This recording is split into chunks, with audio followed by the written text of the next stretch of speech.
Selanjutnya kita akan membahas kedatangan Jokowi, Presiden ke-7 Republik Indonesia ke Barreskrim Polri ini sudah terhubung dengan pakar hukum pidana Universitas Jenderal Sudirman, Hipnu Nugroho. Selamat siang Prof. Hipnu.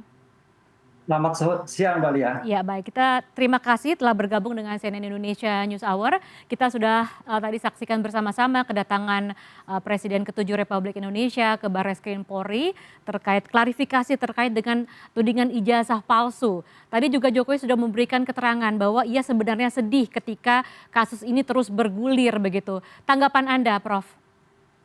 Ya, memang sedih ya, karena ini memang menyangkut nama baik dan menyangkut adanya suatu eksistensi sama anak bangsa, di mana satu orang sebagai rakyat biasa, yang lain adalah mantan pejabat tinggi negara bahkan presiden, kan gitu.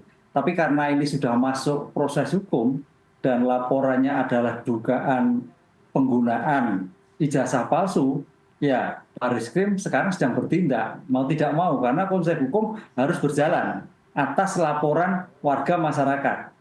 Laporan warga masyarakat yang sekarang ini tampaknya masih tahap lidik.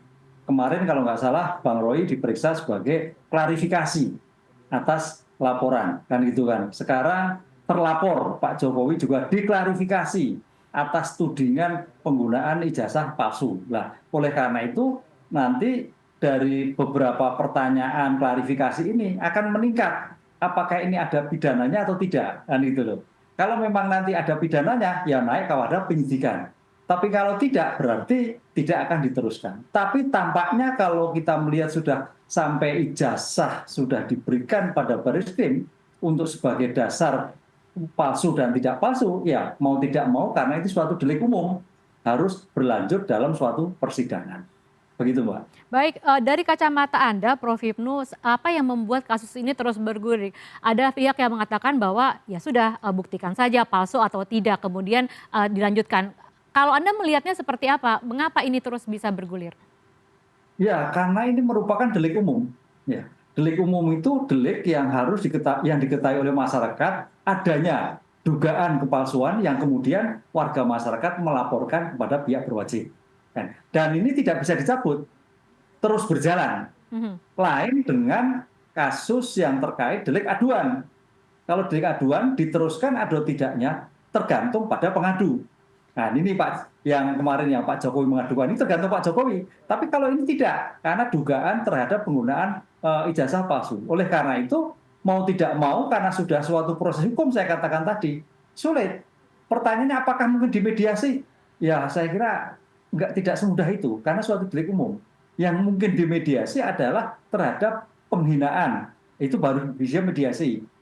Dalam hal ini Pak Jokowi, ya sudahlah, saya ampuni, ya maaf dan sebagainya, fair kan itu. Tapi dalam delik umum, dalam suatu doktrin ilmu hukum, nggak bisa dihentikan. Karena ini untuk mencari kepastian hukum terhadap objek yang dijadikan suatu permasalahan. Baik, selanjutnya kalau kita lihat terkait kasus ijazah palsu, bagaimana pengaruh kasus ini terhadap mungkin institusi kepresidenan begitu Pak? Karena kan kenapa bisa ini bergulir begitu? Ya, terhadap pengaruh mungkin teman-teman hukum administrasi ya, kami tidak bisa melihat bagaimana pengaruh seandainya. Kita nggak usah seandainya.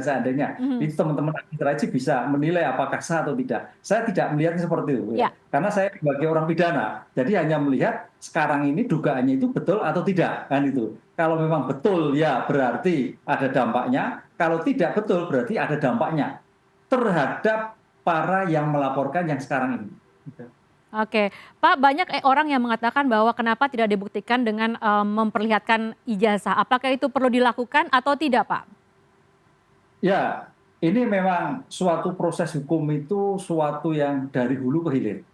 Yang dalam hal ini kalau memang klarifikasi itu sebagai bentuk asli yang sudah diserahkan dan itu dinyatakan asli, ya saya kira proses hukum bisa selesai. Bisa selesai. Mhm. Kalau ternyata kalau yang melaporkan menerima loh Mbak, ini kan pertanyaannya ada yang melaporkan yang terlapor kan itu loh. Karena ini suatu menguji kepastian. Kalau yang terkait delik aduan saya bisa percaya, oh ini asli sudah selesai. Tapi kalau delik aduan, delik umum itu harus diuji dulu. Kan gitu lah. Pertanyaan seperti itu. Jadi seandainya ini mungkin ya, seandainya itu sebelum masuk proses hukum, lah ini yang dilakukan suatu, ini lo klarifikasi, ini lo dokumennya, karena ijazah itu cuma satu, Mbak. Dalam sejarah, dalam perguruan tinggi, kebetulan saya orang perguruan tinggi, ijazah itu cuma satu, diberikan pada seseorang wisudawan yang ketika itu. Yang di kampus itu hanya catatan nomor ijazah yang sudah keluarkan, gitu loh. Sehingga kalau sampai hilang, ya dibuat duplikasi dengan berita kehilangan atas ijazah yang bersangkutan.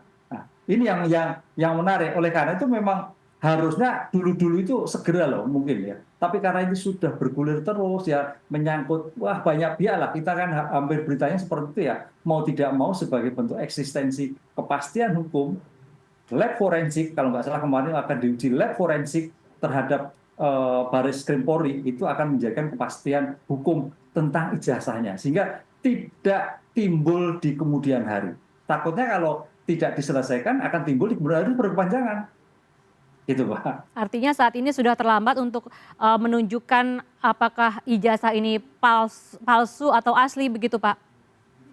Iya, ya itu agak terlambat. Sehingga sekarang yang dibutuhkan adalah kepastian dari sisi hukum. Sehingga di kemudian hari tidak terjadi polemik lagi bahwa ijazahnya identik atau tidak identik. Ini kasihan, semua bicara termasuk teman-teman UGM dan sebagainya. Ini tidak menjadikan produktif, tapi hanya menunggu asli dan tidak asli, identik dan tidak identik. Ini kok begitu lama sekali kan gitu, Pak. Sehingga mudah-mudahan cepat selesai, sehingga ya clear, tidak ada suatu masalah yang kemudian terhadap ijazah-ijazah yang dilaporkan oleh masyarakat. Ya, ini kasus yang mungkin tidak pernah kita temui sebelumnya ya Pak ya. Sebenarnya apa sih dasar hukum yang memungkinkan mungkin masyarakat bisa menggugat keabsahan ijazah begitu dari seorang presiden, Prof? Ya, kalau kita lihat dalam hukum pidana itu kan diatur 263. Dia itu di situ ada surat palsu. Surat palsu itu ada dua norma, membuat palsu atau memalsu. Nah, gitu loh. Baik, Kalau membuat palsu itu dari tidak ada menjadi ada, tapi kalau memalsu itu adalah merubah isinya.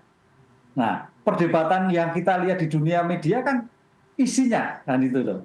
Dan kemarin kalau nggak salah Baris Krim juga akan melihat isinya, masalah tanda tangannya identik atau tidak, masalah stempelnya identik atau tidak, masalah kertasnya demikian juga, masalah penomornya dan sebagainya. Lah itu nanti kalau disandingkan dengan diuji identik, ya sudah clear. Tapi kalau tidak identik, lah itu menjadi bermasalah kembali. Disinilah sebagai hukum, hukum diatur adalah hukum untuk manusia. Hukum adalah untuk mengatur bagaimana suatu kepastian, suatu keadilan. Ya sekarang sedang berjalan yang harusnya baik, tidak perlu masuk hukum dulu gitu, Pak. baik. Baik, terima kasih Prof. Hipnu telah meluangkan waktunya untuk berbincang-bincang dengan kami di CNN Indonesia News Hour terkait dengan kedatangan Jokowi pada hari ini ke Barreskrim dengan kasus dugaan ijazah palsu. Selamat siang, Prof. Selamat siang, Pak.